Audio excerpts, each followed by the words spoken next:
কোর্টে দিব্যা সেনের মুখোশ ফাঁস করে দিল জগদ্ধাত্রী। বিস্তারিত সম্পূর্ণ জানতে হলে ভিডিওটি না টেনে দেখতে থাকুন শেষ পর্যন্ত।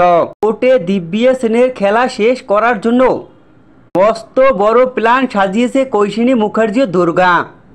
তাদের প্ল্যানের ফাঁদেই পড়ে যায় দিব্যা সেন। যেখানে দেখা যায় দিব্যা সেন জানতো কোর্টে জগদ্ধাত্রীর বেশে হাজির হবে দুর্গা, কিন্তু দিব্যা সেনের সেগুড়ে বালে। কোর্টে এসে হাজির হয় স্বয়ং জগদ্ধাত্রী।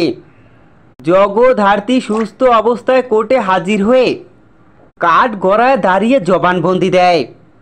সেখানে জগদ্ধাত্রীর স্বীকারোক্তি, এমনকি কৈশিনী মুখার্জির উকিলের একের পর এক দিব্যা সেনের বিরুদ্ধে সমস্ত প্রমাণ। জজ সাহেব দেখে দিব্যা সেনকে শাস্তি দেয়।